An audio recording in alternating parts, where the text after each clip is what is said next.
বিসমিল্লাহির রহমানির রহিম। Hello everyone, আসসালামু আলাইকুম। ইউটিউবের সকল ভাই ও বোনেরা, আশা করছি আপনারা সবাই অনেক অনেক ভালো আছেন। আলহামদুলিল্লাহ, আপনাদের সবার দোয়াতে সৃষ্টিকর্তার অশেষ অশেষ রহমতে আমিও ভালো আছি। তাই তো চলে আসলাম নতুন দিনে নতুন একটি ভিডিও নিয়ে। আশা করছি আপনারা আমার এই সম্পূর্ণ ভিডিওটির সাথেই থাকবেন। আমি চলে আসলাম বরাবরই প্রতিদিনের মতো আজকেও রান্নাঘর থেকে আমার এই ব্লগ ভিডিওটি শুরু করেছি। তো সকাল সকাল আমি কিন্তু কিছু কাজ ছিল, সেগুলো গুছিয়ে নিয়ে কিন্তু রান্নাঘরে চলে এসেছি। তো সকালবেলা কিন্তু রান্নাটা আমাদের সব থেকে জরুরি।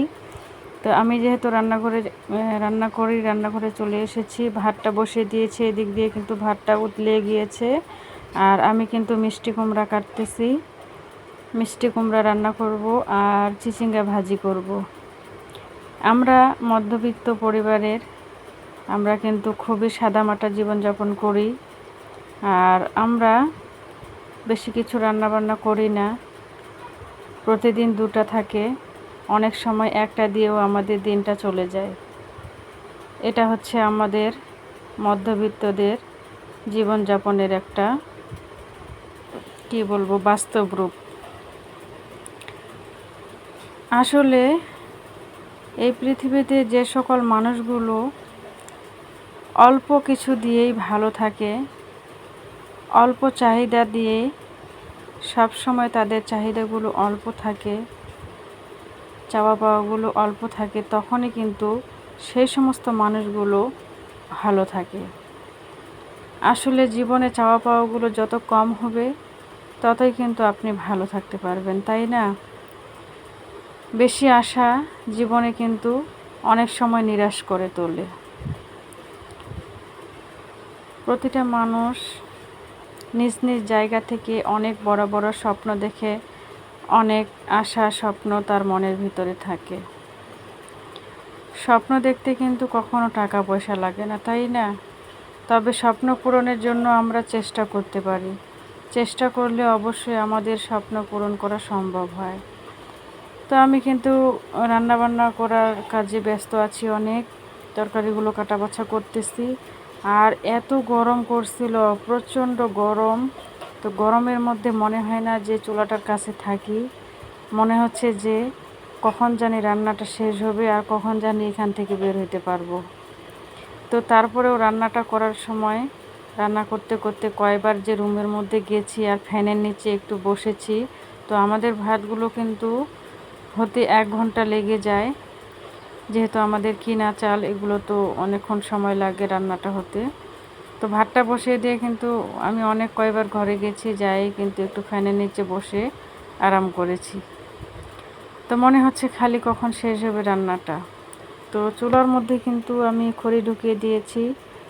দেওয়ার পরে আমি এদিকে কাজ করছি। তো কোনো একটা সমস্যা হয় না চুলার মধ্যে রান্না করতে। খড়ি ঢুকিয়ে দিলে কিন্তু কাটা বাছা আরামসে করা যায়, আর অন্যান্য কাজও কিছু করা যায়। এ পর্যায়ে এসে আপনাদের সবাইকে একটা অনুরোধ জানাতে চাই, আমার এই ছোট্ট ভিডিওতে একটা লাইক দিয়ে ভিডিওটি অবশ্যই কন্টিনিউ করবেন। আর ভিডিওর কোনো অংশে যদি ভালো লাগে, অবশ্যই আপনাদের সুন্দর মতামত রাখতে একদমই ভুলবেন না। আর যদি ভালো লাগে, সাবস্ক্রাইব করে পাশেই থেকে যেতে পারেন। আপনাদের একটা লাইক, আপনাদের একটা কমেন্টই সামনের দিকে এগিয়ে যাওয়ার অনেক বেশি অনুপ্রেরণা দেয়। আসলে একটা ভিডিও তৈরি করতে, সেটাকে এডিট করতে, ভয়েস ওভার দিতে অনেক বেশি সময় লেগে যায়। আমরা যারা গৃহিণী আছি, আমাদের সাংসারিক অনেক কাজকর্ম আছে। সেই কাজকর্মগুলো করার পাশাপাশি কিন্তু আমাদেরকে অনলাইনের মধ্যে কাজ করতে হয়। আসলে এটা অনেক বড় কষ্টসাধ্য ব্যাপার। আবার পরিবারের দিক দিয়ে অনেক বাধা বিপত্তি তো আছেই। তো আমি কিন্তু রান্নাটা শেষ করে নিয়েছি। নেওয়ার পরে আমি কিন্তু খাওয়া দাওয়া সব কিছু কমপ্লিট হয়ে গেছে। হওয়ার পরে একটু রেস্টে ছিলাম। রেস্টে থাকার পরে এখন কিন্তু আমার সংসারের অন্যান্য কাজগুলো আমাকে করতে হবে। বসে থাকলে তো চলবে না। কখনো আমি কোনো কাজ ফেলে রেখে কিন্তু কখনোই বসে থাকি না। কারণ যতক্ষণ না আমার সংসারের কাজগুলো গোছানো কমপ্লিট হবে, ততক্ষণ না পর্যন্ত আমি কিন্তু একদমই শান্তি পাবো না। তো কাজগুলো যখন করব, ফ্রি থাকব, তখন কিন্তু অনেক বেশি ভালো লাগে। আর কোনো কাজ কাম ফেলে রেখে বসে থাকলে কিন্তু মাথার মধ্যে মনে হয় যে বোঝা হয়ে আছে। তো আমি কিন্তু কয়েকদিন থেকে ভাবতেছি যে আমার ফ্রিজটা পরিষ্কার করব। তো নরমালটা অনেক বেশি ময়লা হয়ে গিয়েছিল। আর সবথেকে বেশি কথা হচ্ছে বের করে যে পরিষ্কার করব সেটাও কিন্তু মানে অনেকটা অসুবিধা আমার। তো রুমের মধ্যে জায়গা কম, ছোট্ট একটি রুম।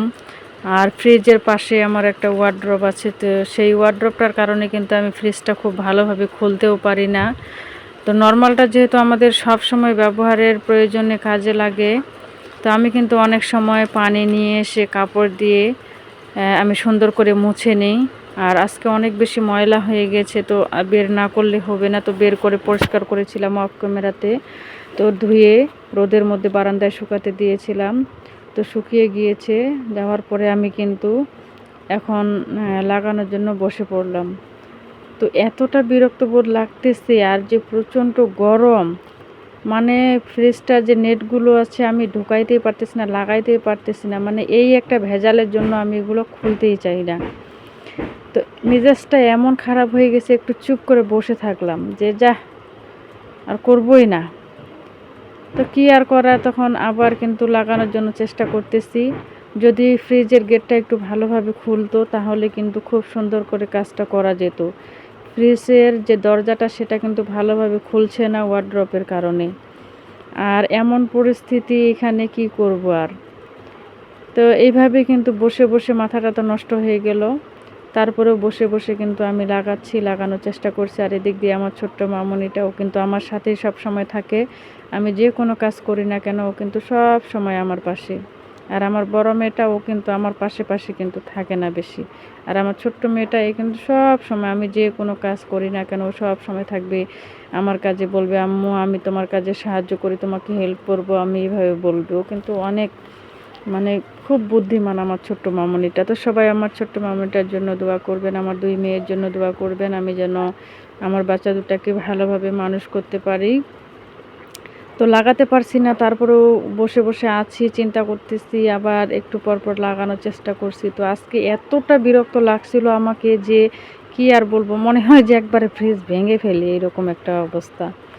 তো তারপরেও আমি আর কি লাগানোর চেষ্টা করছি, কারণ অনেকগুলো জিনিসপত্র ছিল নরমালের মধ্যে, সেই জিনিসগুলো আবার ঢুকিয়ে রাখতে হবে, কারণ প্রচণ্ড গরম করতেছে। তো সেই জন্য তো লাগাতেই হবে। আর এদিক দিয়ে লাগানোর চেষ্টা করছি। তো এ পর্যায়ে কিন্তু আমি উপরেরটা লাগাইতে পারছি। অনেকক্ষণ চেষ্টা করার পর উপরেরটা লাগাইতে পারলাম। তো তারপরে কিন্তু আমি নিচেরটা লাগানোর চেষ্টা করছি। তো উপরেরটা লাগানোর সময় অনেক বেশি সময় লেগেছিল, অনেক বেশি কষ্ট হয়েছিল। আর নিচেরটা কিন্তু লাগাতে খুব একটা বেশি সময় লাগে নাই। আর তো এ পর্যায়ে আমি কিন্তু লাগিয়ে নিলাম, নেওয়ার পরে তো আসলে ফ্রিজটা যদি পরিষ্কার থাকে, সব সময় চকচকা থাকে, তো দেখতেও কিন্তু অনেক বেশি ভালো লাগে, সুন্দর পরিপাটি, একটা রুচিসম্মত, তাই না? যা কিছু আছে না কেন সেটাই যদি আমরা পরিষ্কার পরিপাটি করে রাখি, সেটাই কিন্তু দেখতে অনেক সুন্দর লাগে। আর যে কোনো জিনিস কিন্তু আমরা যখন যত্ন করব বেশি, অনেক বেশি যত্নশীল হব, সেই জিনিসটা কিন্তু অনেক টেকসই হবে আর অনেক দিন স্থায়ী হয়, দেখতেও কিন্তু ভালো লাগে, তাই না? তো আমরা যারা মধ্যবিত্ত আছি, আমাদেরকে একটি জিনিস করতে হয় অনেক কষ্ট করে। তো সেই জিনিসটার যদি আমরা ঠিকমতো পরিচর্যা করতে না পারি, যত্ন করতে না পারি, তাহলে তো হবে না। আসলে যারা কষ্ট করে সংসারের কোনো জিনিস করে, তারা কিন্তু বোঝে যে একটি জিনিসের মূল্য কতটা। এই জন্য প্রতিটা জিনিসকে আমাদের অনেক যত্ন করে রাখতে হয়, যেন সেই জিনিসটার কোনো সমস্যা না হয়, সেই জিনিসটা যেন অনেক দিন পর্যন্ত আমরা ব্যবহার করতে পারি। তো আমার ওই পাশেরগুলো লাগানো হয়ে গেছে, এখন সাইডের যে লকগুলো আছে সেগুলো কিন্তু লাগিয়ে নিচ্ছি।